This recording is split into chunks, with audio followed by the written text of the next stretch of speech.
Special करके एक एक करके आपको हम बताते हैं सब का इंट्रोडक्शन, ठीक है।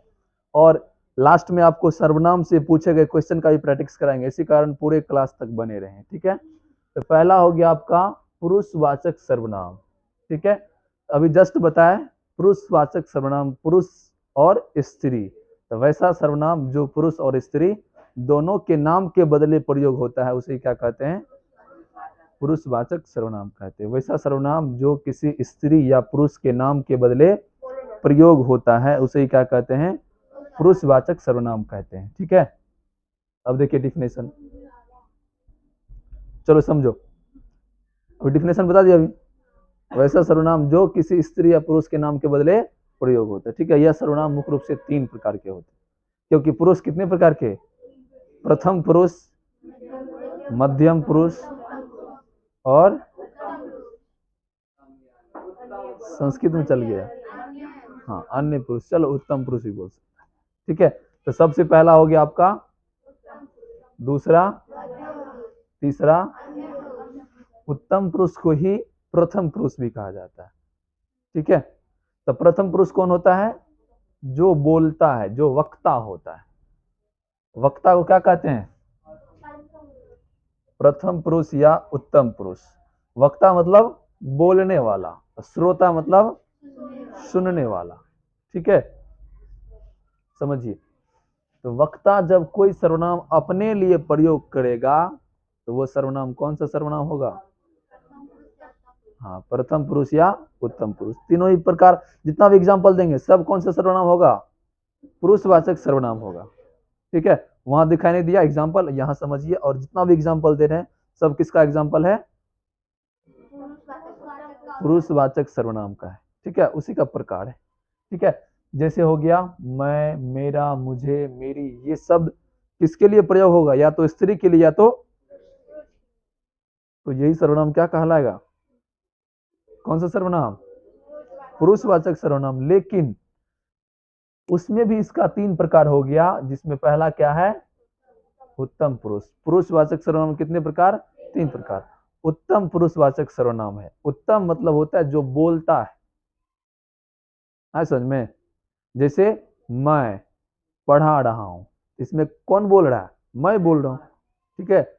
या यह मेरा भाई है, या मुझे पसंद है, ये मेरी पत्नी है, या कुछ भी है, जो भी ये वर्ड आया है ये सभी किसके लिए यूज हुआ है, तुम लोग हंसी कहने लगा,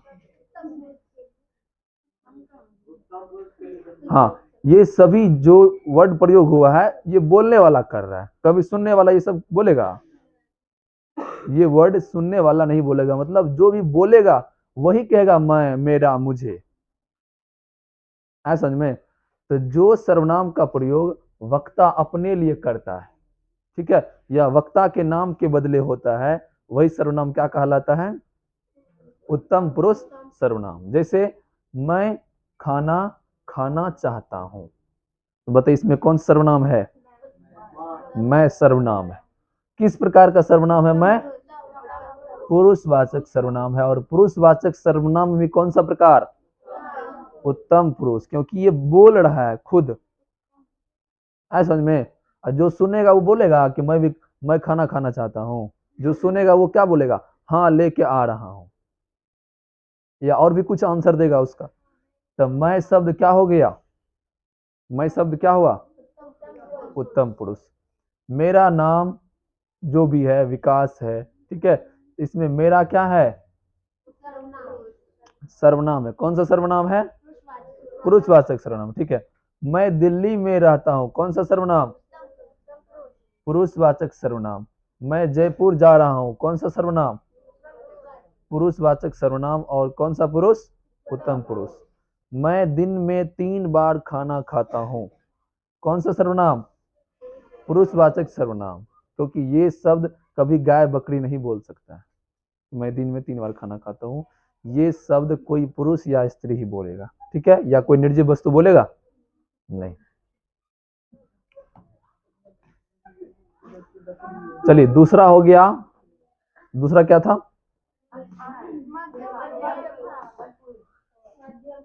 दूसरा हो गया मध्यम पुरुष।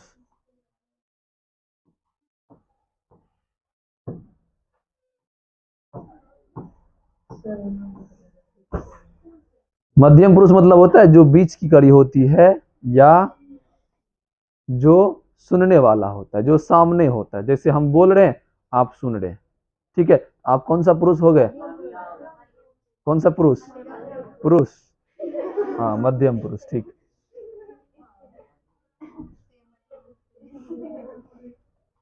अब देखिए ध्यान से, सुनने वाले को क्या कहते हैं? मध्यम पुरुष कहते हैं, ठीक है। और तीसरा हो गया जिसके बारे में कुछ बात किया जाए, जिसके बारे में कुछ चर्चा किया, जिसके बारे में कुछ कहा जाए, वह कौन सा होगा? अन्य पुरुष होगा। कौन सा होगा? अन्य पुरुष। जैसे देखो, कहता वह कल पटना जाएगा, किसी के बारे में बोल रहे हैं वह कल पटना जाएगा, है समझ में? या गया था, कुछ भी सेंटेंस है जो भी, तो वह कौन सा सर्वनाम? पुरुषवाचक सर्वनाम। और पुरुषवाचक में कौन सा पुरुष? अन्य पुरुष। यह मेरा भाई है, किसी के बारे में बोला जा रहा है, तो यह कौन सा सर्वनाम? पुरुषवाचक सर्वनाम। और पुरुषवाचक सर्वनाम के कौन सा प्रकार? अन्य पुरुष। वे लोग मेरे घर आए थे, किसी के बारे में बोला जा रहा है, किसी के विषय में चर्चा किया जा रहा है, तो वे लोग कौन सा सर्वनाम? पुरुषवाचक सर्वनाम के कौन सा प्रकार? अन्य पुरुष। ये आज क्या हो रहा है, ठीक है, तो ये जो सर्वनाम, ये कौन सा सर्वनाम हो गया? पुरुषवाचक सर्वनाम है। और पुरुषवाचक सर्वनाम में कौन सा पुरुष है? अन्य पुरुष है, क्योंकि अन्य मतलब होता है जिसके बारे में कुछ चर्चा किया जाए, ठीक है। तो आप सर्वनाम में पुरुषवाचक सर्वनाम पढ़ लिए, सबको है समझ में? अब दूसरा है निश्चय और अनिश्चय। तो बताइए, निश्चयवाचक सर्वनाम क्या होता है? जिसे किसी निश्चित व्यक्ति या वस्तु का बोध होता है। निश्चयवाचक सर्वनाम समझते हैं। कहता है जो सर्वनाम किसी निश्चित व्यक्ति या वस्तु के लिए प्रयोग होता है। किसके लिए? किसी निश्चित व्यक्ति या वस्तु के लिए प्रयोग होता है, जिसके बारे में हमको कॉन्फिडेंस है, जिसके बारे में हमको पता है कि हाँ यह लड़के है या लड़की है या जानवर है, कुछ भी है, हम निश्चित हैं, मतलब पूरा कंफर्म है ये सही है, ठीक है। यदि उसके बदले प्रयोग होगा तो यह सर्वनाम क्या कहलाएगा?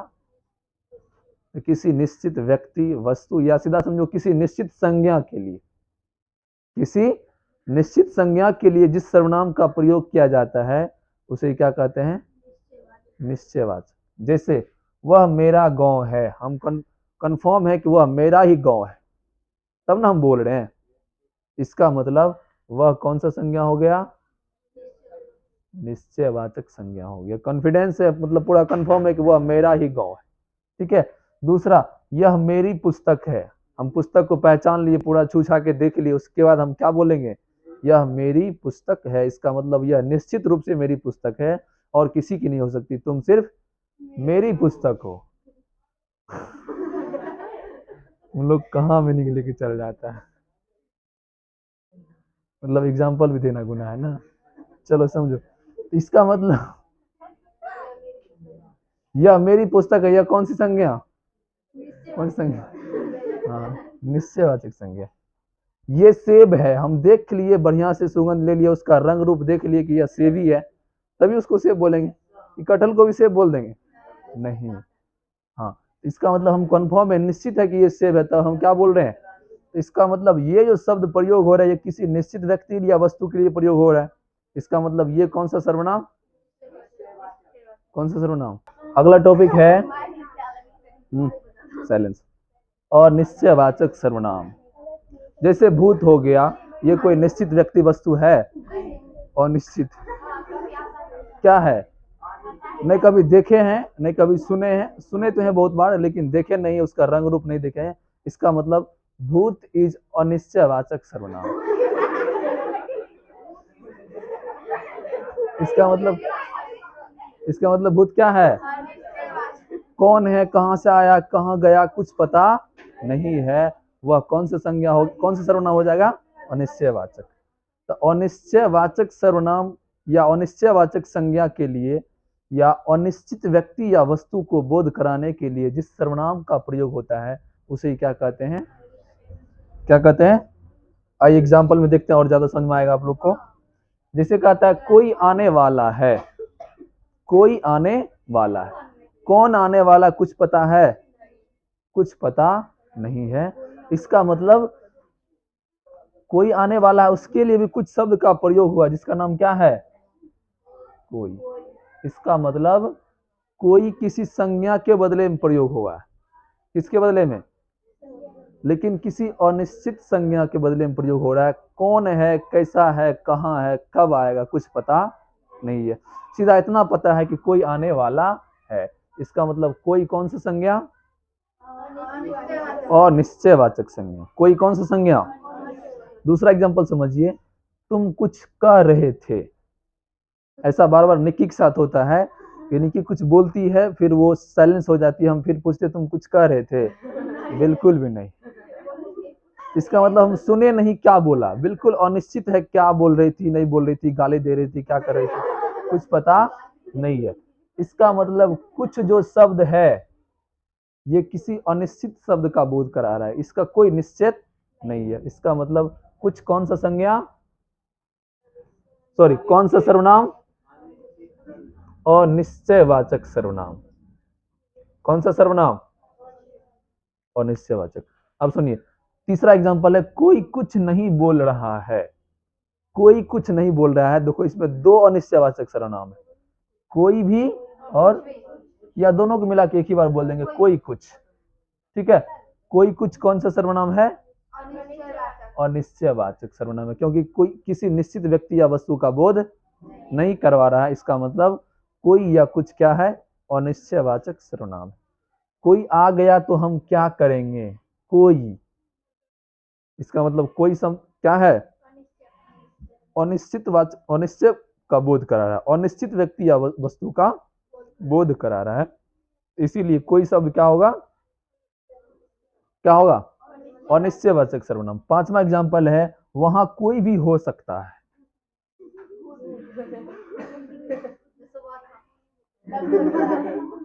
है समझ में?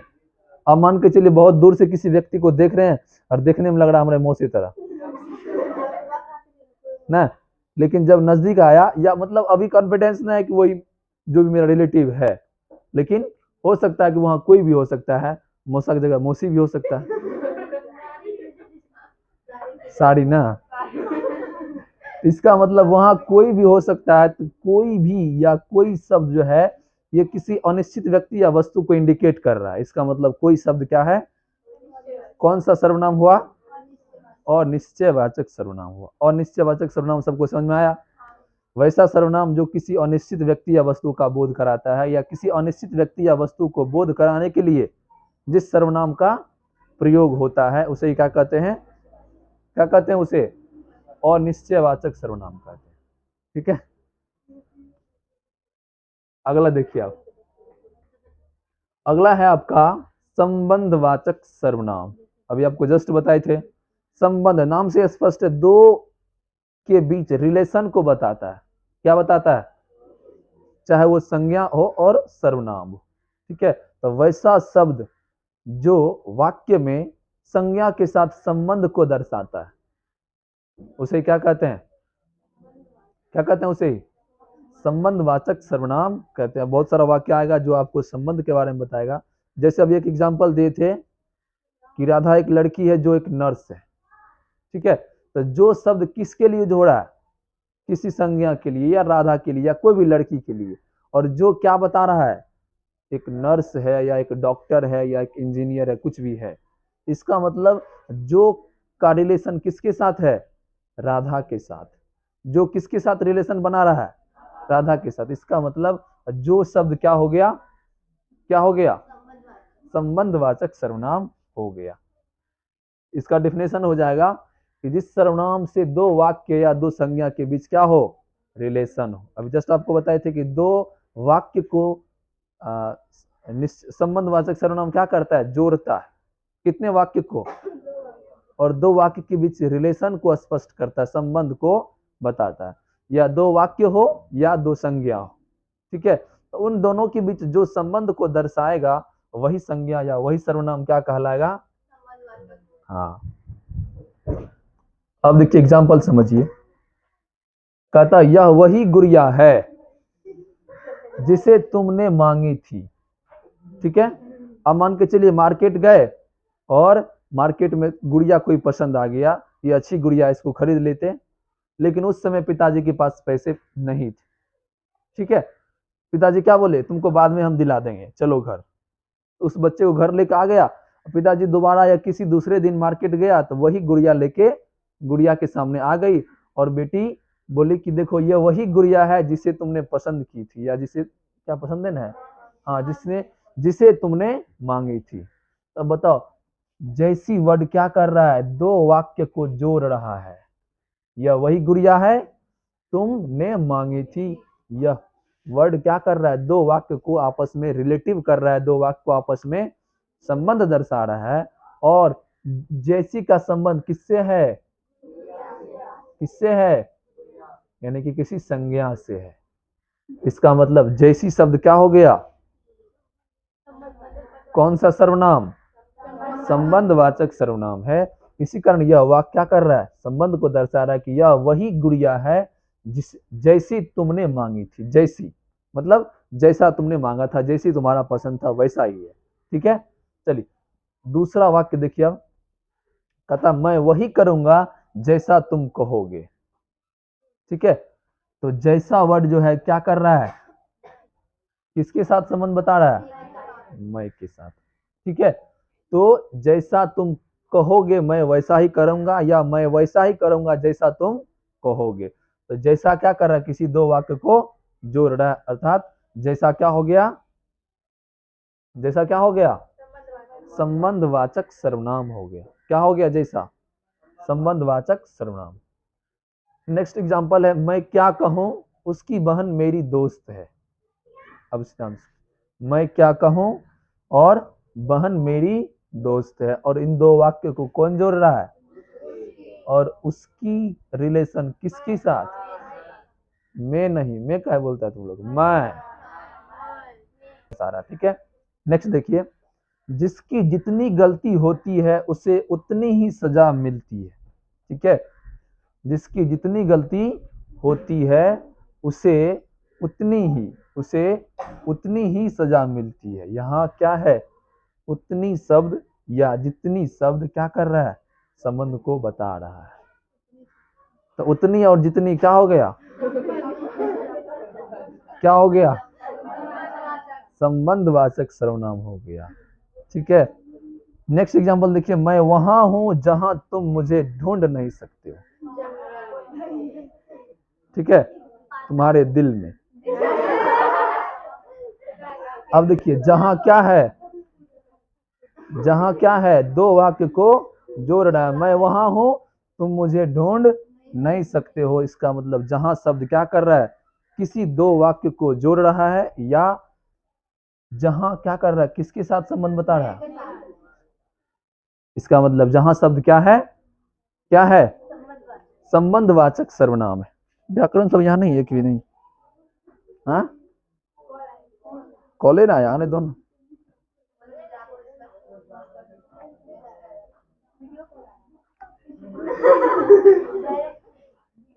ये एग्जांपल सबको समझ में आया। नेक्स्ट एग्जांपल देखिए, कहता वह चोरी कर रहा है जो कि गलत है।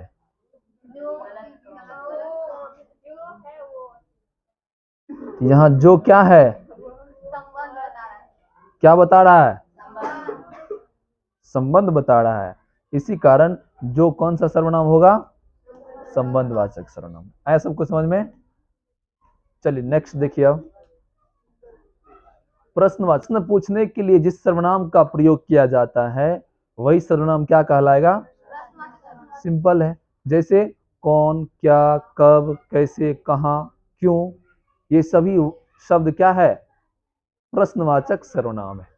क्या है, सभी प्रश्नवाचक सर्वनाम है। जैसे देखिए, जिस सर्वनाम का उपयोग करके किसी व्यक्ति, स्थान, वस्तु यानी कि सीधा समझो संज्ञा इत्यादि के बारे में प्रश्न पूछा जाता है। क्या पूछा जाता है, प्रश्न पूछा जाता है, किसके बारे में, किसी संज्ञा के बारे में, चाहे वो व्यक्ति हो, वस्तु हो, स्थान हो, जानवर हो, भाव हो, कुछ भी हो। ठीक है, यदि किसी संज्ञा से संबंधित प्रश्न पूछने के लिए जिस सर्वनाम का प्रयोग किया जाता है उसे क्या कहते हैं, प्रश्नवाचक सर्वनाम। जैसे कौन, किसका, क्या, किसने, कैसे, कब, क्यों, कहाँ, किस लिए इत्यादि। ठीक है, अब इसको सेंटेंस में समझते हैं। कहता है तुम कौन हो। कौन सा शब्द पूछ रहा है? प्रश्न पूछने का काम कौन कर रहा है? कौन। इसका मतलब कौन कौन सा सर्वनाम होगा? प्रश्नवाचक सर्वनाम होगा। तुम क्या चाहते हो? क्या, इसका मतलब क्या क्या हो गया? प्रश्नवाचक सर्वनाम हो गया। तुम्हारा घर कौन है? अब दो चारों घर आसपास में है, नहीं पूछेंगे तुम्हारा घर कौन है? पूछेंगे कि नहीं पूछ सकते हैं? तो प्रश्न पूछने के लिए कौन, जिस सर्वनाम का प्रयोग किया जाता है उसे क्या कहते हैं? तुम किसे ढूंढ रहे हो? किसे, इसमें किसे क्या होगा? प्रश्नवाचक सर्वनाम। तुम कहां जा रहे हो? यह क्या होगा? कहां क्या होगा? प्रश्नवाचक सर्वनाम। तुम क्या बोल रहे हो? तो क्या क्या होगा? इन सभी शब्दांश या इन सभी शब्द का, इन सभी सर्वनाम का प्रयोग किसके लिए हो रहा है? क्वेश्चन करने के लिए, प्रश्न पूछने के लिए। तो इस तरह का सर्वनाम क्या कहलाएगा? प्रश्नवाचक सर्वनाम कहलाएगा। आया समझ में? चलिए आगे देखते हैं और कुछ होगा। अब आपका टॉपिक है निजवाचक सर्वनाम। निज मतलब क्या होता है? निजी, जो खुद के लिए प्रयोग किया जाता है, जिसका उपयोग किसी दूसरे के लिए नहीं होगा। जिसका उपयोग किसके लिए होगा? खुद के लिए, स्वयं के लिए होगा। वही सर्वनाम क्या कहलाता है? क्या कहलाता है? तो जिस सर्वनाम का प्रयोग खुद अपने लिए, स्वयं के लिए किया जाता है उसे क्या कहते हैं? निजवाचक सर्वनाम कहते हैं। अब ध्यान से देखिए, कहता है जिन शब्द का प्रयोग खुद अपने लिए किया जाता है उसे क्या कहते हैं? क्या कहते हैं? निजवाचक। हाँ, इसका एग्जाम्पल देखिए।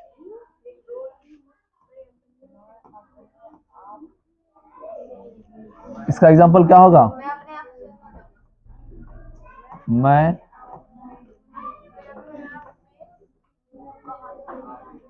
खुद, स्वयं, ये सभी सर्वनाम क्या होंगे? क्या होगा? निजवाचक सर्वनाम होगा। जिस सर्वनाम का उपयोग किसके लिए हो रहा है? अपने लिए हो रहा है, स्वयं। यदि आप भी अपने नाम के बदले क्या प्रयोग करेंगे? मैं खुद।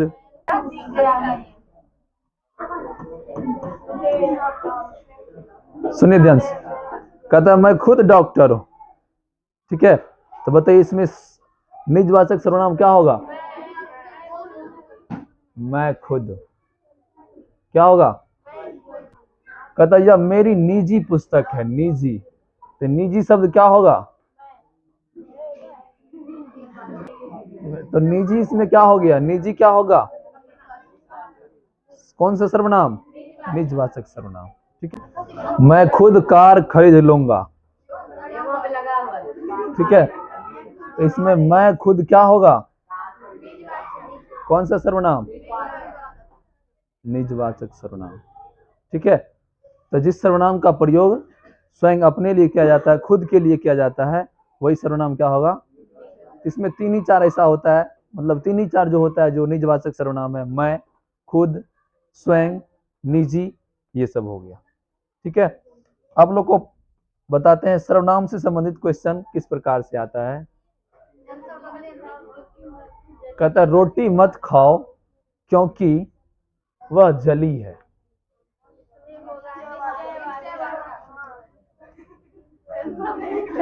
इसमें कौन सा सर्वनाम होगा? क्योंकि हमने रोटी देख लिया है कि वह पूरा जल के काला काला हो गया या राख हो गया है, अर्थात वह निश्चित निश्चित को बोध करा रहा है। किसको बोध करा रहा है? इसी कारण इसका सही आंसर क्या होगा? According to option. यदि ऑप्शन चेंज होगा तो दूसरा भी आंसर हो सकता है। तो देखो इसमें पहले ऑप्शन को क्या करना है? पहले काटना है, छांटना है। सबसे पहले समझिए, निश्चयवाचक तो होगा नहीं, सॉरी, अनिश्चय तो नहीं होगा। जो व्यक्ति ऐसा बोला है कि रोटी जला हुआ, उन्होंने खुद खा के देखा होगा या देखा होगा कि रोटी जल गया, इसका मतलब अनिश्चय नहीं होगा। संबंध, इसमें तो कोई संबंध बता नहीं रहा है, इसका मतलब संबंध में क्या होगा, प्रश्न भी नहीं पूछ रहा है, तो क्या बच गया, इसका मतलब इसका सही आंसर क्या होगा, निश्चयवाचक सर्वनाम होगा। ठीक है, अब देखिए यह तो बिल्कुल आसान है। वह कौन है जो, कौन, तो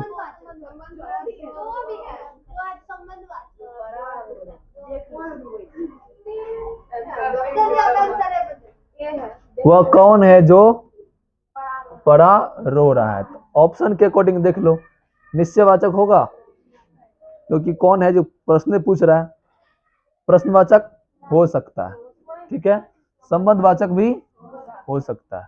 इसका मतलब इसका दोनों आंसर हो जाएगा, या बोथ रहेगा तो दोनों हो जाएगा, नहीं तो कोई एक आंसर टिक कर देंगे। ठीक है, लेकिन पहले क्या है, कौन है, क्वेश्चन नहीं पूछ रहा है, वह कौन है जो रो रहा है। इसमें बताओ, संबंध का कम बोध हो रहा है, लेकिन क्वेश्चन का, प्रश्न का ज्यादा इंडिकेट हो रहा है। इसका मतलब इसका सही आंसर क्या होगा, प्रश्नवाचक सर्वनाम। यदि इसमें प्रश्नवाचक नहीं रहता तब कौन सा सर्वनाम होता, संबंधवाचक। समझ आया। अगला क्या है,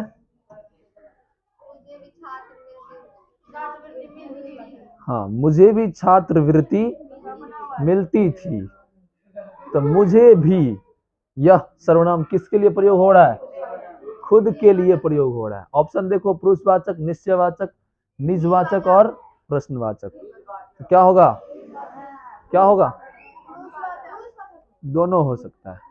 ठीक है, पुरुषवाचक भी और निजवाचक भी, लेकिन यहाँ अकॉर्डिंग टू सेंटेंस मुझे किसी स्त्री या पुरुष के लिए यूज हो रहा है, मुझे भी छात्रवृत्ति मिलती थी।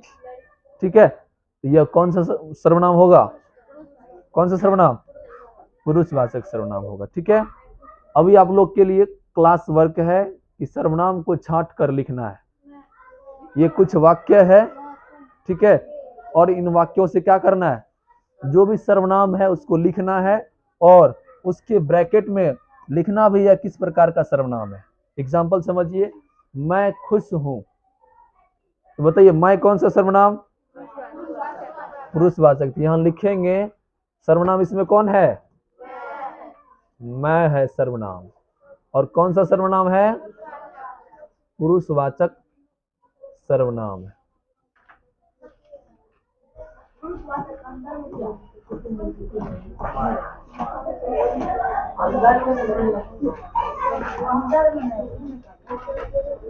ठीक है, तो ये है आपका क्लास वर्क, इतना करके दिखाइए।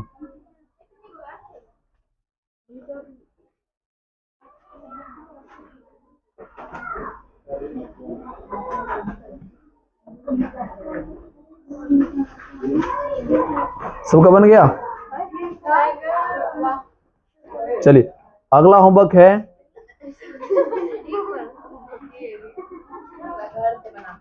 कुछ शब्द दिया हुआ है, ठीक है, और फिल इन द ब्लैंक्स को क्या करना है। अच्छा, इसमें पूरा आप लोग को नहीं दिखा था ना,